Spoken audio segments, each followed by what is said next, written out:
เหมียวเข้ามาเยี่ยมน้องเหมียวเก็บกวาดทำความสะอาดบ้านน้องเหมียวในบ้านทุกบ้านวันนี้เข้ามาทักทายน้องเหมียวกันก่อนทักทายน้องเหมียวกันก่อนนอนกลับกันสบายดีเจนวรัตน์ น้องวิเชียรมาศเขาทุกครั้งเอาปล่อยอยู่ข้างนอกนะแต่เห็นเขาชอบทะเลาะกันก็เลยเข้าไปอยู่ในนั้นอีก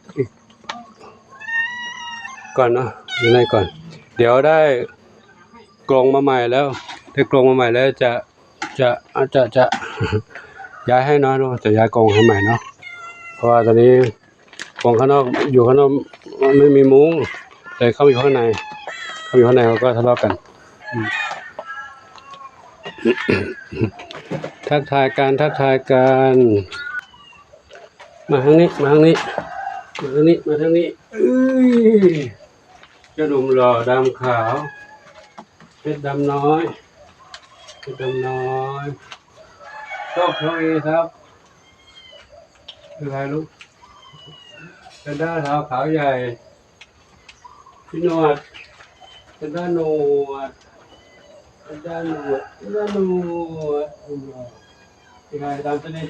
มันได้ทางปักร่างกายเขาเล็ก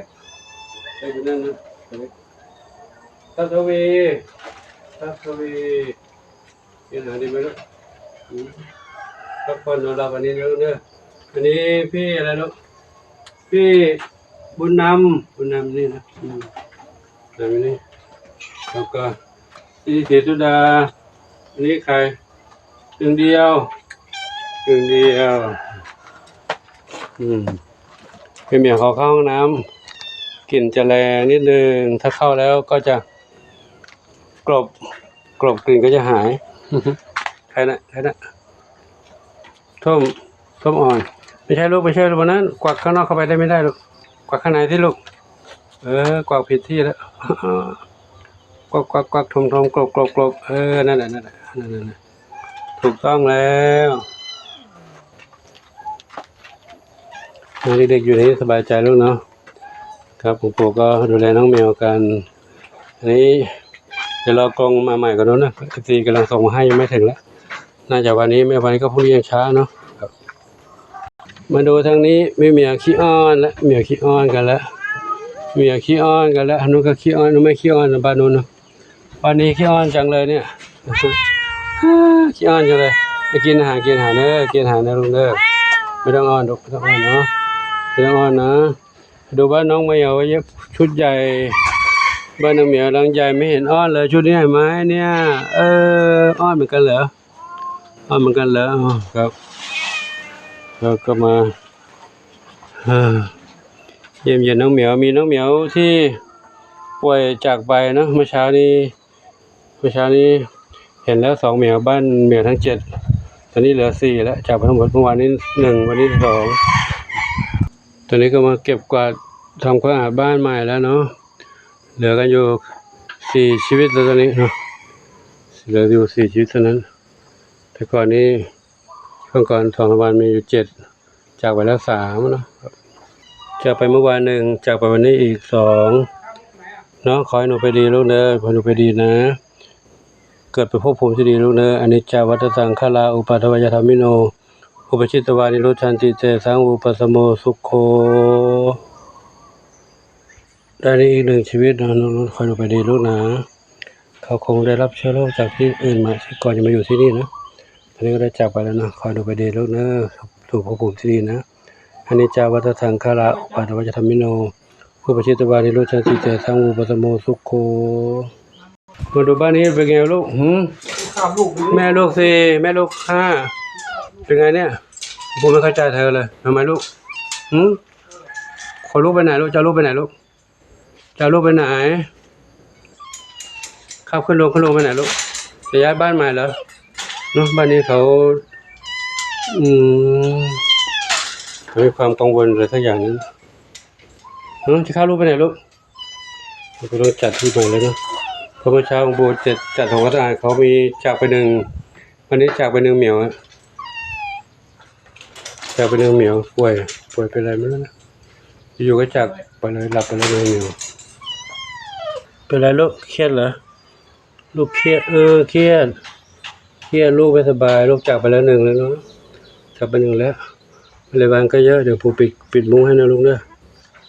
ปิดมุ้งให้นะอันนี้คือน้องเหมียวแม่ลูก5เนาะตอนนี้จากไปหนึ่งแล้วก็เหลือ4ไม่ทราบเป็นโรคอะไรเขามาจากน่าจะติดมาจากข้างนอกเนาะทีนี้เขาก็จากไปแล้วนะอยู่ที่นี้ได้ไม่กี่วันนี่คอยหนูไปดีเนอะอันนี้จาวัตสังขาราอุปาทวะธรรมิโนอุปชิตวานิรุชันติเตทังอุปสมโมสุโคไม่งอแงไม่อ้อนลูกนะเพื่อนเราลูกหลานลูกเล็กน้อยจากไป3เหมียวแล้ววันนี้เนาะพวกเรานี่แข็งแรงดีลูกเด้อเพราะเหมียวชุดนั้นเขามาจากข้างนอกมาได้ไม่กี่วันแต่ก็ไม่ได้รับวัคซีนไม่ได้อะไรเลยเนาะก็ขอให้เขาไปดีเลยสุขภาพที่ดีเนาะพวกเราอยู่นี่ก็ให้อยู่กันด้วยความรักความสามัคคีนะอยู่รอดปลอดภัยลูกนะปุยฝ้ายน้ำเพชรอยู่ดีมีสุขลูกเด้ออยู่ดีมีสุขนะแม่ลูกหนึ่ง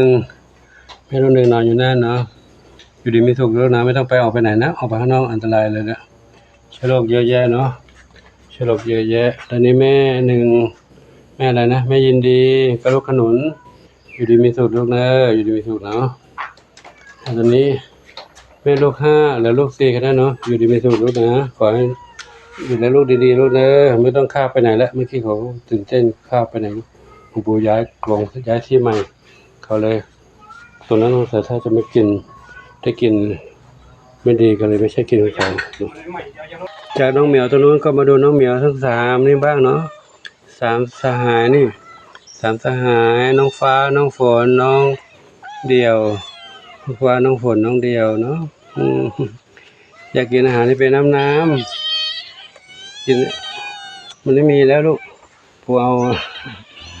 ของน้ำเป็นที่เป็นเนื้อใส่แล้วก็ใส่นมด้วยก็กินยังไม่หมดถ้าเป็นของเป็นน้ำกินวันมื้อละ2 ซองหมดเกลี้ยงไม่เป็นไรลูกนะกูออกไปซื้อข้างนอกเนอะเดี๋ยวไปซื้อที่ในอำเภอเจ้าห่มนะซื้อให้เนาะเดี๋ยวไปซื้อให้นะขอเดี๋ยวอดทนแป๊บนึงเนาะคงจะมาอีกสัก2 ชั่วโมงมาถึงนะลูกเด้อข้าหลวงปู่ขออยู่ที่ที่นี้ไว้ที่นี่นะขอโมทนาสาธุขออำนวยพรทุกท่านพบความสุขความเจริญความสุขกายสุขใจปรารถนาสิ่งใดขอได้ทุกความมุ่งมั่นปรารถนาทั่วกันทุกคนทุกท่านเถิดไม่เล่าลูกเนาะไม่เล่านะไม่ต้องงอแงลูกเดี๋ยวปู่ไปซื้อให้เนาะรอรถมาก่อนรอรถมาแล้วก็ไปซื้อในอำเภอแจ้ห่มเขาชอบกินแบบเนโกะซองเหลืองนะซองสีเหลืองเขาเป็นน้ำหน่อยเดี๋ยวหัวน้ำผสมให้กินอย่าเลยจบคำผูกขอยุติแค่นี้ไว้ที่นี่ท่านี้เนาะความโมทนาสาธุขออวยพรทุกท่านพบความสุขความปรารถนาทุกการทุกคนทุกท่านสาธุอายุวันโนทุกขังพระลัง